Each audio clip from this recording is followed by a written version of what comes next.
back to my channel. So today's video is another foundation review and wear test. I swear, it feels like this is all I do anymore. So I bought a ton of new foundations that I've been testing out for at least a month. And it's really hard to get all my foundation reviews out in a timely manner because I feel like now this has been out for like 6 months and it's not new anymore. But I swear it's just because I've been really trying to just decide what I think about them before I come on camera because you guys do not like first impressions. Today we are talking about the brand new NARS Natural Radiant Longwear Foundation.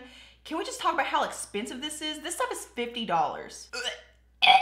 So I have oily, dry, combination, acne-prone skin, and if you want to see how this foundation applies and wears throughout the day, then please keep watching. So I just started this video and had it all applied pretty much and realized that my microphone wasn't on, so we're gonna try this again. So I'm coming at you at 10:15 in the morning. I'm currently getting ready to go to work, and I'm pretty sure this is one of the only foundations of NARS that actually already comes with a pump. So it says a foundation with medium buildable coverage, up to 16 hours of lightweight, natural, fade-resistant wear, featuring full-powered radiance to smooth the look of skin.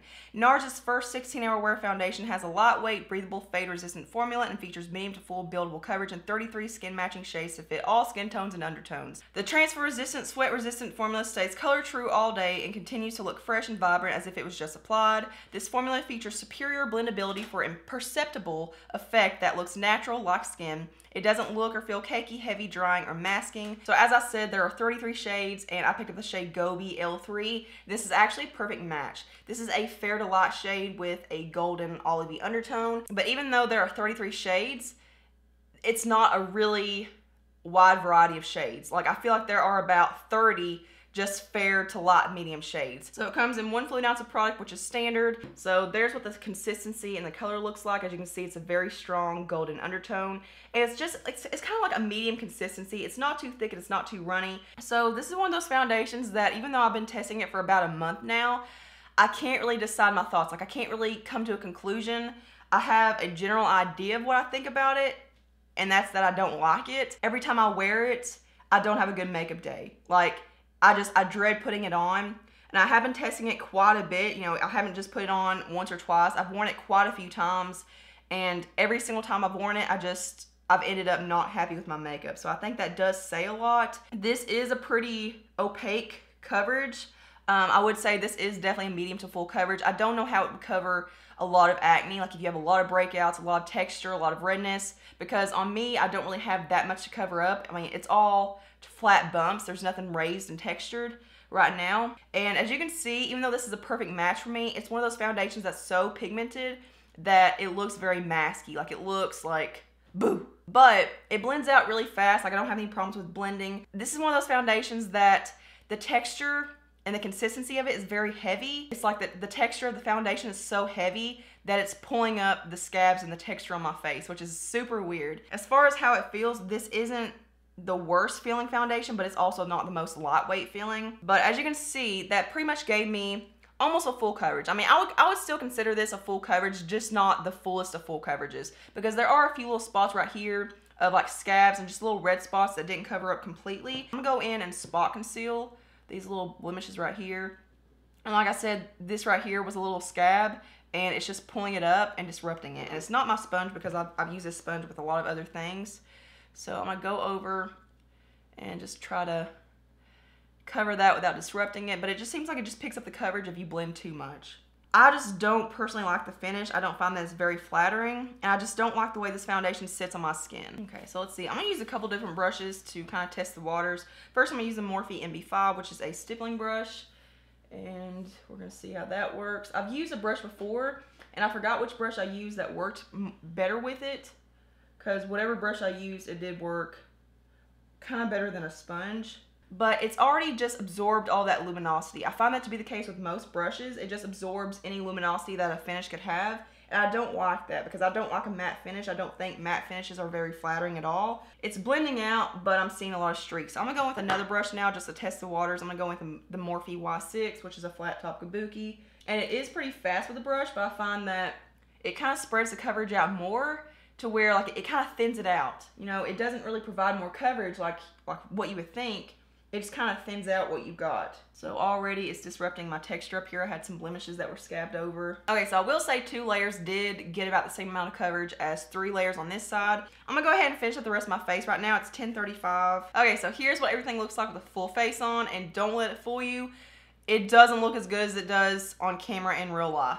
In real life, it looks like it's emphasizing all my texture. My skin looks very aged. Like it's just emphasizing lines, dry patches, scabs, like from blemishes. My pores look huge. So all the puzzle pieces are kind of starting to fall together, and I'm finally starting to realize why I hate this foundation so much. So first, let's go back to what it looked like and how it was reacting as soon as I got done applying the foundation, like before I used setting powder. So it was starting to set to like a powdery matte finish, but not a super flat matte, kind of like a demi matte finish. But what I found was when I went in with my setting powder, and I don't rub or drag when I apply my setting powder, I always stipple it on and just kind of press it into my skin. The more I blend it over my skin, or the more a brush just touched my skin, it would pick up the coverage of the foundation, and I would start seeing my blemishes again.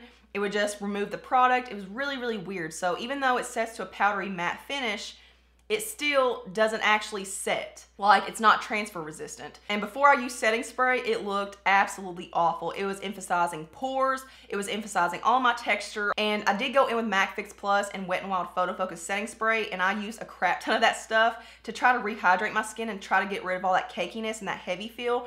And it definitely does look a lot better now. I feel like the hydration that you're seeing and the radiance, that's not the foundation, that's the setting spray. So without setting sprays, you're doomed. After it's all said and done, it does look better, but again, I can still see my textures being emphasized, my fine lines are being emphasized. I feel like this is gonna start settling very, very soon. Like, it feels like it's on the brink of settling. It's just too much work, and for $50, it should not be that hard to get a pretty effect. So we're still gonna use 10:30 as my check-in time, and it's gonna be a very long wear test day, so I will see you guys at the end of the night. It is now 10:48.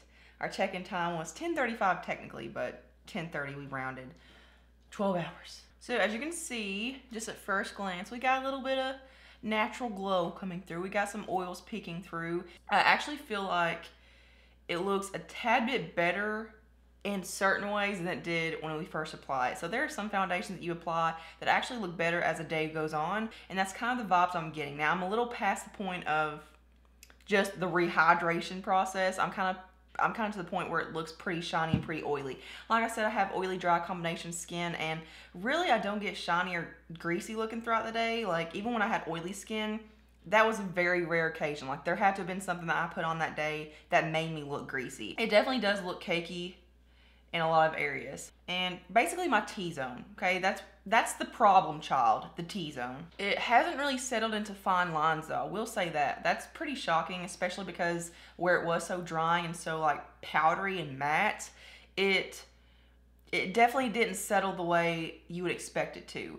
but it's very, very transferable. My blush is still pretty prominent. I feel like that's the most long wearing aspect of the cheek products, but my bronzer and highlights pretty much, they're no-goes anymore. There is some fading around my blemishes and like the spots that I had to cover up. I can see a lot of the spots up here. I can see the dry patches and the texture. I mean, you can't really cover up texture, but it definitely has faded away in coverage. I can see it around through here. It looks just very uneven and patchy overall.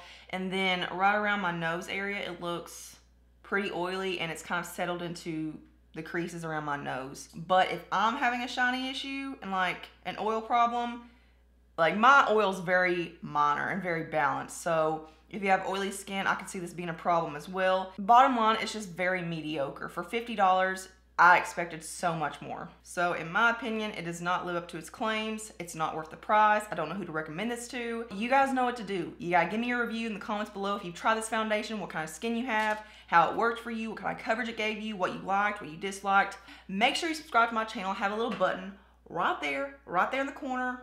Can you see it? Click that, and I swear your life will get so much easier and so much better, and you'll have a community of people that love you, and we're all friends here, and we can talk about makeup, and it's just like internet hugs all day long. Thumbs up if you enjoyed this foundation review and you enjoyed the fact that it wasn't a first impression. Hallelujah, and I will see you guys in my next video. Mwah.